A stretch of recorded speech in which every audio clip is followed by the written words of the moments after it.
Hello students, myself doctor M Ansari. और आज हम डिस्कस करेंगे पॉलीमर्स लेक्चर नंबर 6 में classification of polymers based on molecular forces. तो आइए स्टार्ट करते हैं classification based on molecular forces. यहाँ पर classification based on molecular forces की बात करेंगे। सबसे पहले हम इसमें बात करेंगे इलास्टोमर्स और फाइबर्स के बारे में, फिर हम बात करेंगे थर्मोप्लास्टिक और थर्मोसेटिंग पॉलीमर्स के बारे में। मतलब classification based on molecular forces जो होगा वो 4 कैटेगरीज होंगी हमारे पास। एक होगा इलास्टोमर, दूसरा होगा फाइबर, तीसरा होगा थर्मोप्लास्टिक और चौथा होगा थर्मोसेटिंग पॉलीमर्स। तो पहले हम बात करते हैं इलास्टोमर्स और फाइबर्स के बारे में। इलास्टोमर्स के बीच में जो इंटरमॉलिक्यूलर फोर्स होता है वो वीकेस्ट फोर्स होता है, और फाइबर्स के बीच में स्ट्रॉन्गेस्ट इंटरमॉलिक्यूलर फोर्स होता है। वंडरवाल फोर्स पाया जाता है इलास्टोमर्स में, और इसमें इलास्टिसिटी होती है, मतलब इनको खींचा जा सकता है। फाइबर्स जो होते हैं उनमें हाइड्रोजन बॉन्ड पाया जाता है। याद रखिएगा, पूछा जाता है क्वेश्चन कि हाइड्रोजन बॉन्ड किस में पाया जाता है, तो इलास्टोमर्स में पाया जाता है। अच्छा, जो फाइबर्स होते हैं उनकी टेंसाइल स्ट्रेंथ हाई होती है। इलास्टोमर्स के एग्जांपल्स की बात करें तो आप सिंपल याद रखिएगा कि जितने भी रबर्स होती हैं वो आपके इलास्टोमर्स के एग्जांपल्स होते हैं। ब्यूना एस एक टाइप की रबर है, buna N, neoprene, vulcanised rubber, ये सब रबर्स हैं, और रबर्स जो होती हैं वो इलास्टोमर्स के एग्जांपल होती हैं। फाइबर की बात करें तो नाइलॉन 6, नाइलॉन 6, टेरिलीन, इन सब के बारे में हम लोग आगे पढ़ेंगे। ये एग्जांपल्स होंगे फाइबर के। आइए अब देखते हैं थर्मोप्लास्टिक पॉलीमर और थर्मोसेटिंग पॉलीमर्स के बारे में। थर्मोप्लास्टिक पॉलीमर्स जो होते हैं इनमें जो फोर्स ऑफ अट्रैक्शन पाया जाता है उसकी स्ट्रेंथ इलास्टोमर्स और फाइबर्स के बीच की होती है। Force of attraction intermediate in strength between elastomers and fibres. जो थर्मोसेटिंग पॉलीमर्स होते हैं इन पॉलीमर्स में क्या होता है कि अगर इनको हीट किया जाता है तो ये सॉफ्ट नहीं होते हैं, क्योंकि ये रीयूजेबल नहीं होते हैं, इनको रिसाइकल्ड नहीं किया जा सकता है।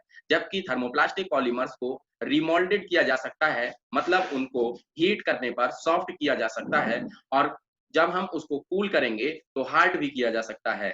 जबकि थर्मोसेटिंग पॉलीमर्स में ऐसा नहीं होता है।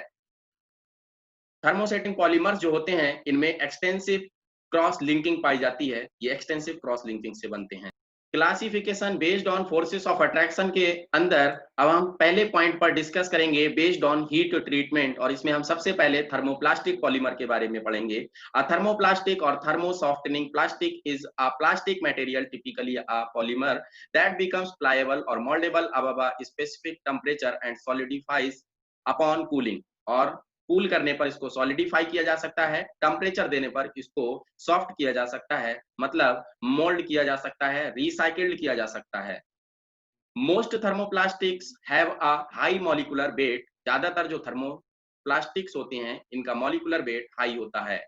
The polymer chains associated through intermolecular forces which weaken rapidly with increased temperature yielding a viscous liquid। जैसा कि आप जानते हैं कि जो चेन्स होती हैं पॉलीमर की उनमें इंटरमॉलिक्यूलर फोर्स पाया जाता है। वो इंटरमॉलिक्यूलर फोर्स जब हम हीट करते हैं किसी पॉलीमर को तो वो इंटरमॉलिक्यूलर फोर्स कम हो जाता है, और जिसकी वजह से जो चेन्स होती हैं वो सेपरेट होती हैं, और सेपरेट होकर के जो थर्मोप्लास्टिक पॉलीमर्स होते हैं वो कन्वर्ट हो जाते हैं आपके एक विस्कस लिक्विड में।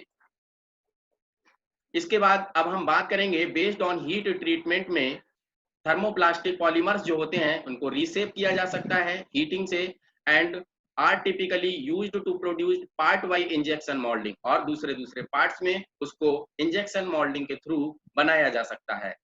एग्जाम्पल्स की बात करें तो इसके एग्जाम्पल्स होंगे पॉलीथीन, पॉलीस्टाइरीन, पीवीसी जिसको हम लोग पॉलीवाइनिल क्लोराइड बोलते हैं, नाइलॉन, सीलिंग वैक्स। आइए अब हम बात करते हैं थर्मोसेटिंग पॉलीमर्स के बारे में। Thermosetting plastic also known as thermoset is petrochemical material that irreversibly cures. ये आपका है पेट्रोकेमिकल मटेरियल होता है एक तरीके का, और इसको इरिवर्सिबली क्योर्स किया जा सकता है। The cure may be induced by heat generally above 200 degree Celsius. इसको अगर फॉरेनहाइट में बोलेंगे तो 392 degree Fahrenheit, through a chemical reaction और सुटेबल इरेडिएशन। अब थर्मोसेटिंग पॉलीमर्स के एग्जांपल्स की बात करते हैं तो इसके एग्जांपल्स होंगे बेकिलाइट, पॉलीसिलोक्सेन्स, यूरिया फॉर्मेल्डिहाइड, और यूरिया फॉर्मेल्डिहाइड का दूसरा नाम होता है यूरिया मेथेनल। इसको यूरिया मेथेनल इसलिए बोला जाता है क्योंकि फॉर्मेल्डिहाइड का आईयूपीएसी नेम होता है मेथेनल। पॉलीयूरेथेन्स जो होते हैं, जिसको हम शॉर्ट में PUR या PU लिखते हैं, is a polymer composed of a chain of organic units joined bye carbamate urethane links. Carbamate urethane link, जो कार्बामेट है उसको हम यूरेथेन बोलते हैं। while most polyurethanes are thermosetting polymers that do not melt when heated, thermoplastic polyurethanes are also available। आपने क्या सीखा? जो पॉलीयूरेथेन्स होते हैं वो थर्मोसेटिंग पॉलीमर्स होते हैं और कुछ थर्मोप्लास्टिक्स भी होते हैं। Polyurethanes products often are simply called urethanes, जो भी PUR हैं उनको हम यूरेथेन्स बोल सकते हैं, but should not be confused with ethyl carbamate. लेकिन आपको इथाइल कार्बामेट के साथ कंफ्यूज नहीं होना है। Which is also called urethane, जो इथाइल कार्बामेट है उसको भी हम यूरेथेन बोलते हैं। आपको इथाइल कार्बामेट से कंफ्यूज नहीं होना है। Polyurethanes neither contain nor are produced from ethyl carbamate. Polyurethanes जो होते हैं ना तो इथाइल कार्बामेट रखते हैं और ना ही इथाइल कार्बामेट से बनते हैं। Polyurethanes are used in the manufacture of non-flexible, high-resilience foam sheeting, rigid foam insulation panels, microcellular foam seals and gaskets, durable elastomeric wheels and tires such as roller coasters, escalator and skateboard wheels। ये सब बनाने में use किया जाता है और इसका use हम और कहाँ-कहाँ कर सकते हैं? Automotive suspension, washings, electrical potting compounds, high performance adhesive, surface coatings and surface sealants, synthetic fiber जैसे spandex, carpet, underlay, hard plastic part। Example for electronic instruments and hoses। आइए अब हम इसको समराइज करते हैं classification based on modes of polymerisation में। जो thermosetting और थर्मोप्लास्टिक के बारे में पढ़ा उसको समराइज करते हैं। थर्मोप्लास्टिक पॉलीमर और थर्मोसेटिंग पॉलीमर। जो थर्मोप्लास्टिक पॉलीमर्स होते हैं, हमने आपको ऊपर भी बताया था कि उनको रिमोल्ड किया जा सकता है, रिसाइकिल्ड किया जा सकता है, जबकि जो थर्मोसेटिंग पॉलीमर्स होते हैं can not be remoulded, recycled and reused.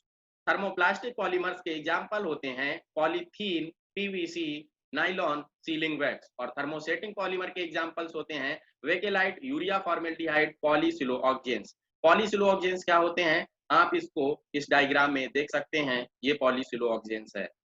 आइए अब बात करते हैं बनने वाले क्वेश्चंस पर। पहले हम कुछ सब्जेक्टिव टाइप क्वेश्चंस पिछले वीडियो लेक्चर्स में जो आपको पढ़ा चुके हैं उन पर बात करेंगे और फिर हम आज के टॉपिक पर बनने वाले MCQs की बात करेंगे। क्वेश्चन है व्हाट आर पॉलीमर्स। आपने फर्स्ट वीडियो लेक्चर में पढ़ा था कि पॉलीमर क्या होता है। सिंपली आप इसका आंसर कर सकते हैं polymers are high molecular mass substances consisting of large number of repeating structural units। They are also called macromolecules। Some examples of polymers are polythene, bakelite, rubber, nylon 66, etc। बहुत सारे examples हो सकते हैं। अब दूसरा क्वेश्चन देखते हैं। दूसरा क्वेश्चन है हमारे पास how are polymers classified on the basis of structure. इसकी भी बात हम लोग पिछले वीडियो लेक्चर्स में कर चुके हैं। स्ट्रक्चर के बेसिस पर हमने पॉलीमर्स को क्लासिफाई किया था।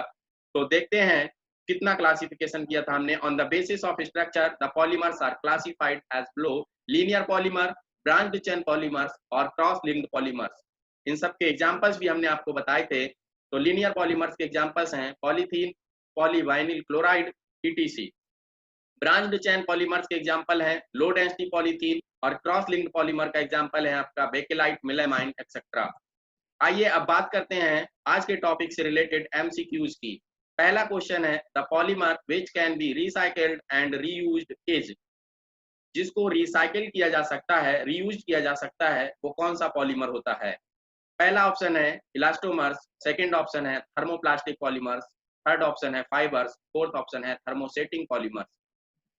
इसका आंसर आपको अच्छे तरीके से समझ में आ गया होगा। थर्मोप्लास्टिक पॉलीमर्स है जिसको रिसाइकिल किया जा सकता है, रीयूज किया जा सकता है। आइए अब देखते हैं question number 2। Weakest intermolecular forces are in. इसमें वीकेस्ट इंटरमॉलिक्यूलर फोर्स पाया जाता है, आपने पढ़ा था। चलिए फर्स्ट ऑप्शन है इलास्टोमर, सेकंड ऑप्शन है थर्मोप्लास्टिक पॉलीमर, थर्ड ऑप्शन है फाइबर्स, फोर्थ ऑप्शन है आपका थर्मोसेटिंग पॉलीमर। आपको आंसर समझ में आ रहा होगा। आपने पढ़ा था कि वीकेस्ट इंटरमॉलिक्यूलर फोर्स जो होता है वो इलास्टोमर्स में पाया जाता है, तो आंसर होगा इलास्टोमर्स। आइए अब देखते हैं question number 3। Bakelite is an example of. Bakelite किसका एग्जांपल है? ऑप्शन फर्स्ट है इलास्टोमर्स का, ऑप्शन सेकंड है थर्मोप्लास्टिक पॉलीमर्स का, ऑप्शन थर्ड है फाइबर्स का, ऑप्शन 4 है थर्मोसेटिंग पॉलीमर्स का। तो आपको पता है बेकेलाइट किसका एग्जाम्पल होगा, बेकेलाइट आपका एग्जाम्पल होता है थर्मोसेटिंग पॉलीमर्स का, तो आंसर होगा थर्मोसेटिंग पॉलीमर। आइए अब बात करते हैं क्वेश्चन नंबर 4 की। क्वेश्चन नंबर 4 है hydrogen bonding is present in, option first है इलास्टोमर्स, ऑप्शन सेकंड है थर्मोप्लास्टिक पॉलीमर्स, ऑप्शन थर्ड है फाइबर्स, ऑप्शन फोर्थ है थर्मोसेटिंग पॉलीमर्स की। हमने आपको स्टार्टिंग में बताया था कि याद रखिएगा कि हाइड्रोजन बॉन्डिंग किस में पाई जाती है, तो आपने पढ़ा था कि हाइड्रोजन बॉन्डिंग फाइबर्स में पाई जाती है, इसीलिए इसका सही आंसर होगा फाइबर्स। हमने आज classification of polymers based on forces के बारे में बात की। आई होप आपको ये वीडियो अच्छा लगा होगा। अगर आपको ये वीडियो पसंद आया तो वीडियो को लाइक करिए और अपने फ्रेंड्स के साथ शेयर करिए। Thank you so much for watching the video.